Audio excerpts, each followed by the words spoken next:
ಏನು, ನೀವು starting of the makeup like toner ಹಾಕ್ತೀರಾ, ಮಾಯಿಶ್ಚರೈಸರ್ ಹಾಕ್ತೀರಾ, ಪ್ರೈಮರ್ ಹಾಕ್ತೀರಾ, ಅದಾದ್ಮೇಲೆ ಸ್ಪ್ರೇ ಮಾಡ್ಬೋದು. ಫೌಂಡೇಶನ್ ಹಾಕಾದ್ಮೇಲೆ ಸ್ಪ್ರೇ ಮಾಡ್ತೀರಾ, ಮಾಡ್ಬೋದು. ಓಕೆ, ಫೌಂಡೇಶನ್ ಎಲ್ಲ ಹಾಕಿ ಕಾಂಪ್ಯಾಕ್ಟ್ ಎಲ್ಲ ಹಾಕಿ ಇನ್ನೂ ಸ್ವಲ್ಪ ಇದೆ, ಲಿಪ್ಸ್ಟಿಕ್ ಹಾಕೋದು, ಐ ಮೇಕಪ್ ಮಾಡೋದೆಲ್ಲ ಇದೆ. ಬಟ್ ಆದ್ರೆ ಇನ್ ಬಿಟ್ವೀನ್ ನನಗೆ ಸ್ಯಾಟಿಸ್ಫೈ ಆಗ್ತಾ ಸ್ವಲ್ಪ ಸೆಟ್ ಆಗಬೇಕು ಅಂದ್ರೆ ಸೆಟ್ಟಿಂಗ್ ಸ್ಪ್ರೇ ಯೂಸ್ ಮಾಡ್ಬೋದು. ಸೆಟ್ಟಿಂಗ್ ಸ್ಪ್ರೇ ನೀವು ಸ್ಟಾರ್ಟಿಂಗ್ ಅಲ್ಲಿ ಯೂಸ್ ಮಾಡಬಹುದು, ಬಿಟ್ವೀನ್ ದ ಮೇಕಪ್ ಯೂಸ್ ಮಾಡಬಹುದು, ಲಾಸ್ಟ್ ಅಲ್ಲಿ ಯೂಸ್ ಮಾಡಬಹುದು. ಬಟ್ ಫಿಕ್ಸರ್ ಕೆಲಸ ಏನು ಅಂದ್ರೆ, ಫಿಕ್ಸರ್ ಸೆಟ್ಟಿಂಗ್ ಸ್ಪ್ರೇ ಫಿಕ್ಸರ್ ತುಂಬಾ ಮೇಕಪ್ ಫಿಕ್ಸರ್ಗೂ ಮೇಕಪ್ ಸೆಟ್ಟಿಂಗ್ ಸ್ಪ್ರೇಗೂ ತುಂಬಾ ವ್ಯತ್ಯಾಸ ಇದೆ. ಫಿಕ್ಸರ್ ಬಂದು ಆಲ್ಕೋಹಾಲ್ ಕಂಟೆಂಟ್ ಇರುತ್ತೆ. ಫಿಕ್ಸರ್ ಬಂದು ನಿಮಗೆ ಲಾಸ್ಟ್ ಅಲ್ಲೇ ಯೂಸ್ ಮಾಡಬೇಕು, ಸ್ಟಾರ್ಟಿಂಗ್ ಅಲ್ಲಿ ಯೂಸ್ ಮಾಡಬಾರ್ದು.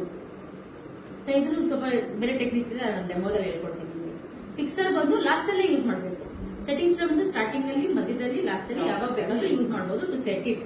ಸೆಟ್ಟಿಂಗ್ ಸ್ಪ್ರೇ ಕೆಲಸ ಏನು, ಸೆಟ್ ಮಾಡಬೇಕು. ಫಿಕ್ಸರ್ ಕೆಲಸ ಏನು, to make over all fix ಮಾಡಿ ಲಾಂಗ್ ಸ್ಟೇ. ಫಿಕ್ಸರ್ ಬಂದು ಲಾಂಗ್ ಸ್ಟೇ ಕೆಲಸ, ಸೆಟ್ಟಿಂಗ್ ಒಂದು ಸೆಟ್ ಮಾಡಿ